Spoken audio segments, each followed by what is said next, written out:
रहस्यमयी गर्भ। 60 वर्ष की उर्मिला शहर से दूर अपने छोटे से घर में अकेले रहती है।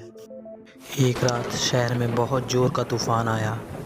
जोर जोर से हवाएं और आंधी तूफान के साथ साथ बारिश होने लगी। उन आवाज़ों को सुनकर कोई भी घबरा जाता, लेकिन उर्मिला घर के सारे दरवाजे खिड़की बंद कर गहरी नींद में सो रही थी। रात के करीब 12 बजे थे कि तभी किसी ने गेट खटखटाया। दरवाजे के खटखटाने से उर्मिला की नींद खुलती है। आखिर इतनी रात को कौन आया होगा? उर्मिला जाकर दरवाजा खोलती है तो सामने 26 साल की सुंदर बेहद खूबसूरत लड़की को देख हैरान हो जाती है। कौन हो बेटा? और इतनी रात को इतने भयंकर तूफान में कहाँ भटक रही हो? चाची, आपने मुझे पहचाना नहीं? मैं आपकी दूर की रिश्तेदार शालिनी। अरे हाँ, बचपन में तुझे देखा था। इतनी जवान हो गई है, कैसे पहचान में आती। लेकिन तू यहाँ क्या कर रही है, और वो भी ऐसी अंधेरी तूफान भरी रात में? उर्मिला की बात सुनते ही शालिनी की आंखों से आंसू बहने लगे। वह फूट फूट के रोने लगी। ये देखकर उर्मिला को कुछ समझ में नहीं आया। फिर उर्मिला ने उसका हाथ पकड़कर घर के अंदर आने को कहा। जैसे ही शालिनी घर के उजाले में सामने आई, तभी उर्मिला की नज़र उसके पेट पर गई, जिससे देखकर पता चल रहा था कि वो प्रेग्नेंट है। अरे, तू तो पेट से है। ऐसी हालत में इतने भयंकर तूफान में आधी रात को बाहर भटक रही है। आखिर बात क्या है बेटा? मुझे सब कुछ साफ साफ बता। क्या बताऊं चाची, ये सब जिसकी वजह से हुआ है उसके बारे में बताने में भी मुझे शर्म आती है। मैंने घर वालों की मर्जी के खिलाफ जाकर एक लड़के से शादी कर ली थी, पर वो शादी के 1 महीने बाद ही मुझे छोड़कर चला गया। छोड़कर चला गया का क्या मतलब? क्या उसके साथ कोई हादसा हो गया? नहीं, उसे कोई दूसरी लड़की पसंद आ गई और मेरी प्रेगनेंसी की खबर सुनते ही उसने मुझे बेसहारा छोड़ दिया। उसके बाद मैं अपने घर गई, लेकिन माँ पापा ने मुझे घर में कदम तक नहीं रखने दिया। तभी मुझे आपकी याद आई। कोई बात नहीं, कोई बात नहीं। तुमने यहाँ आकर अच्छा ही किया। एक काम करो, तुम आराम करो। वैसे भी ऐसी हालत में इतना घूमना फिरना और इस तरह आधी रात को बाहर भटकना ठीक नहीं होता। प्रेग्नेंट औरत को आधी रात को घर से बाहर नहीं निकलना चाहिए। बुरी आत्माएं उस पर अपना असर दिखा सकती है।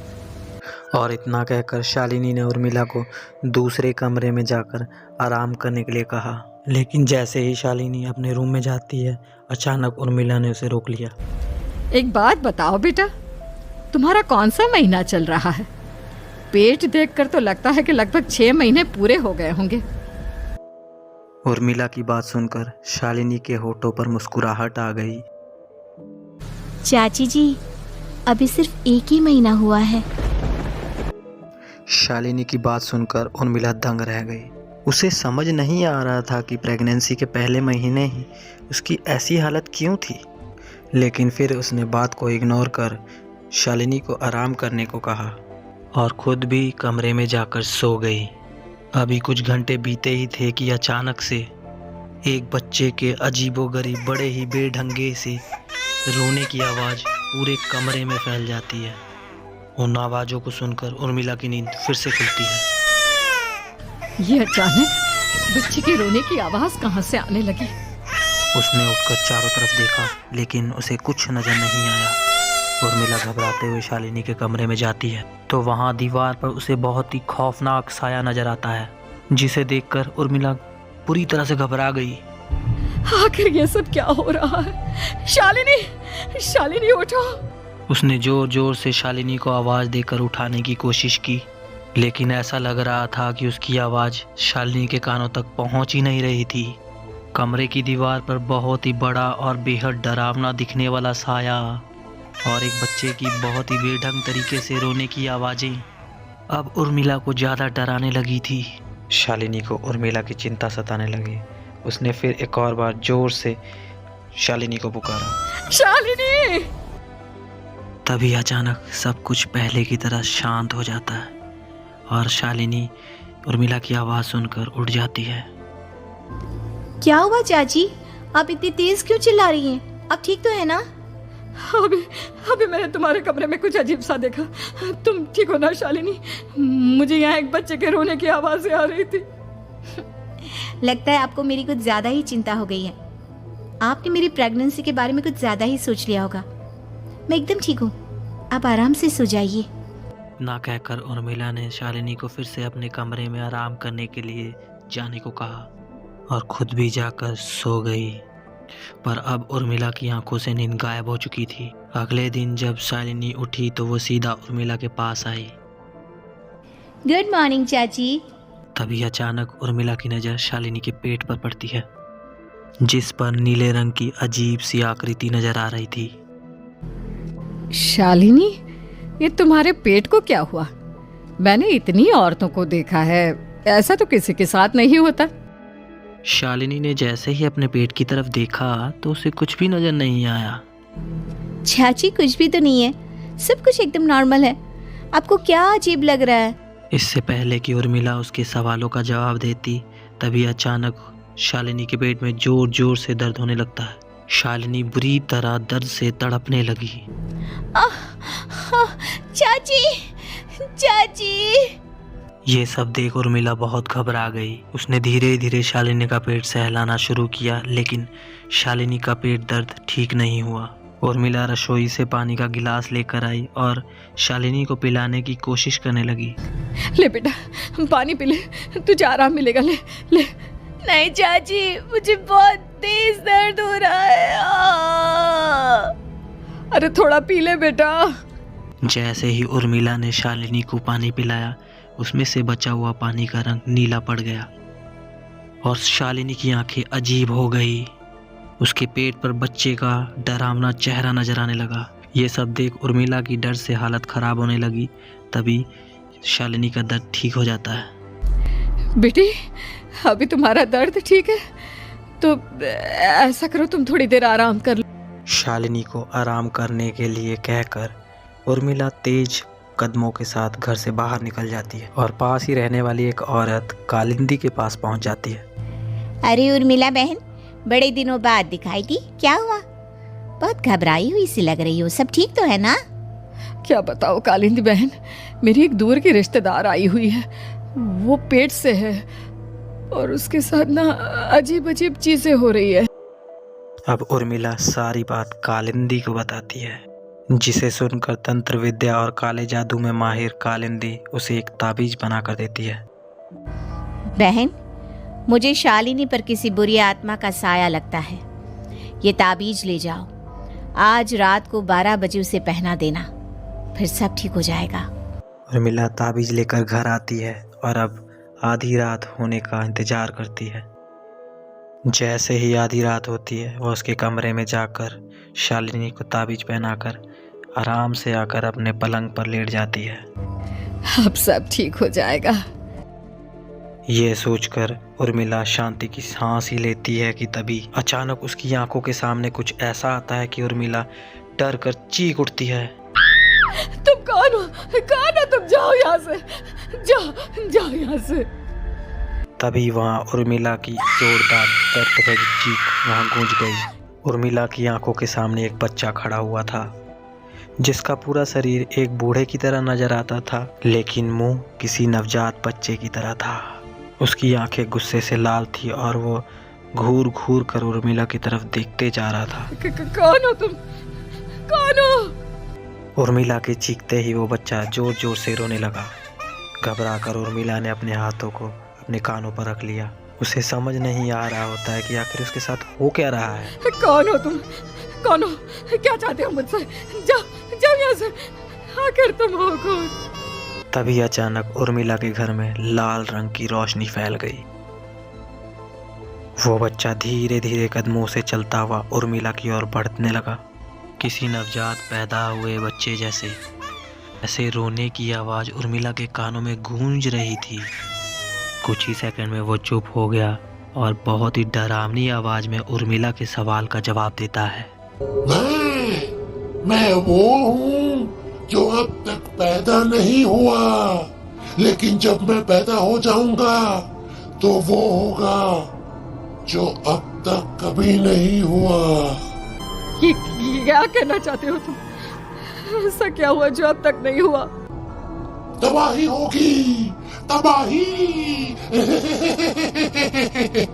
सब कुछ खत्म हो जाएगा और ये जो लड़की मुझे जन्म देने वाली है, मैं उसका खून पी जाऊंगा, सारा खून।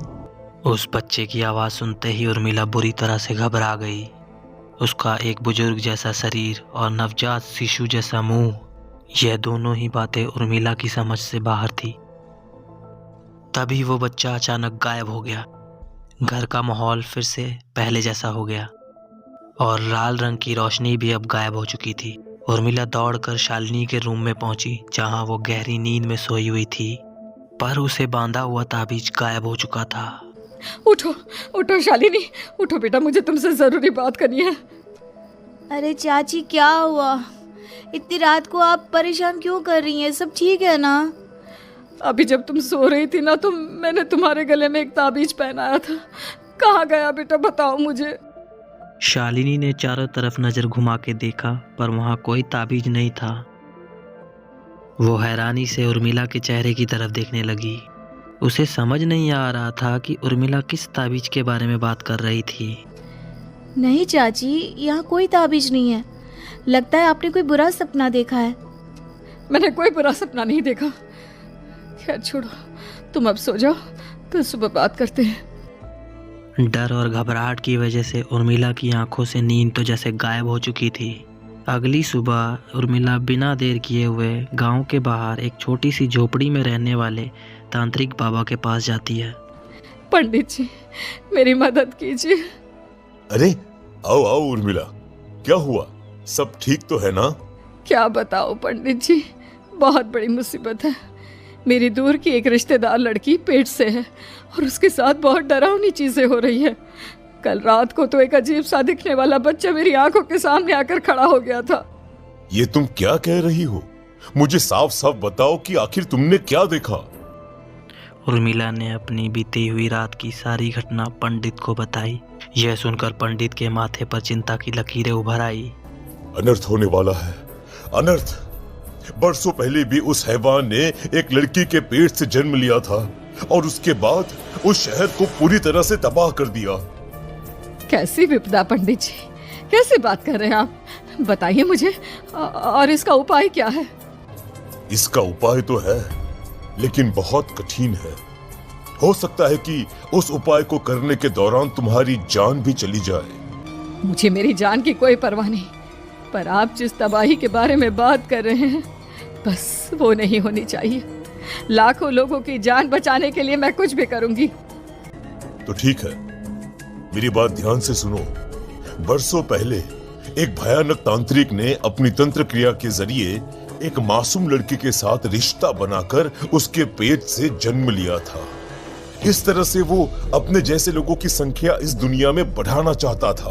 आपके कहने का मतलब है कि शालिनी के पेट से भी उस शैतान को जन्म लेना है, इसलिए उसने उसके साथ ये सब किया है।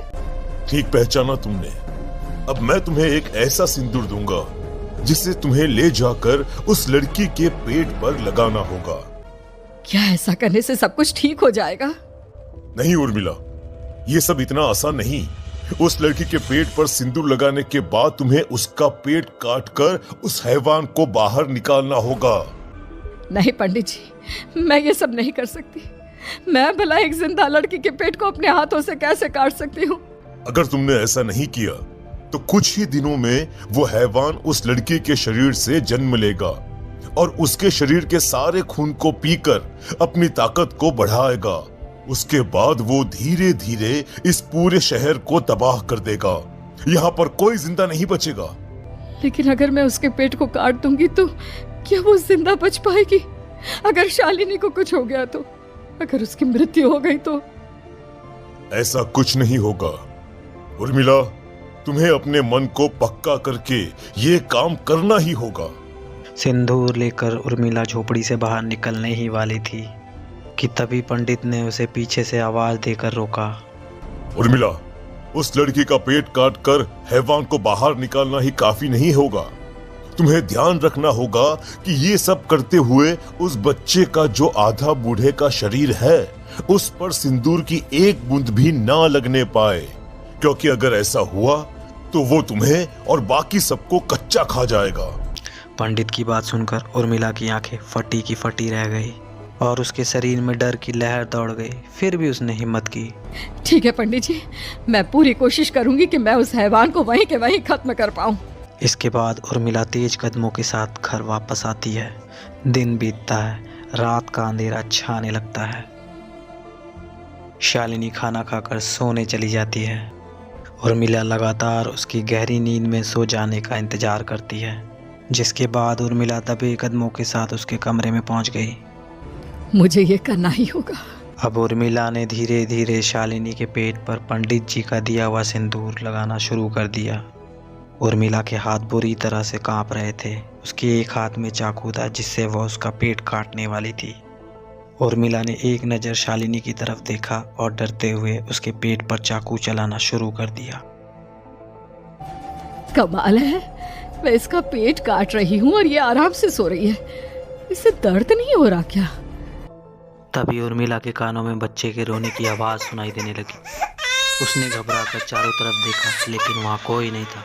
बस बच्चे के रोने की आवाज़ लगातार आ रही थी। उर्मिला बिना रुके लगातार शालिनी का पेट काटती रही। उसे इस बात का भी ख्याल रखना था कि सिंदूर बूढ़े आदमी वाले शरीर पर ना लगे। कुछ ही देर में वो हैवानी बच्चा उर्मिला के हाथों में था। उसने बड़ी सावधानी से उस बच्चे को बाहर निकाला और पंडित जी के कहे अनुसार गांव से बाहर उसे जलाने के लिए तैयार हो गई। तभी वहां बूढ़े शरीर और बच्चे के चेहरे वाला बच्चा आ जाता है। बच्चे को देख उर्मिला हैरान हो गई। मुझे मारोगी? मुझे इतनी हिम्मत कैसे आ गई तुम्हारी? तुम पैदा नहीं हुए हो और मुझे पता है जब तक तुम्हारा जन्म नहीं हो जाता तो मुझे कुछ नहीं कर सकते। इतना बोलकर उर्मिला बच्चे को घास के ढेर पर फेंककर उसमें आग लगा देती है, जिसके तुरंत बाद वो बूढ़े आदमी के शरीर और बच्चे के चेहरे वाला अजीब तांत्रिक भी वहाँ से गायब हो जाता है। कुछ देर बाद उर्मिला घर पहुँचती है। वह ये देखकर हैरान हो जाती है कि शालिनी का पेट अपने आप जुड़ चुका था। शुक्र है भगवान का और उन पंडित जी का, अब सब ठीक हो जाएगा। सुबह शालिनी जब उठती है तो अपना पेट देख बुरी तरह से घबरा जाती है। चाची, चाची ये सब क्या हो गया? मेरा पेट अचानक कम कैसे हो गया? मेरा बच्चा कहाँ गया चाची?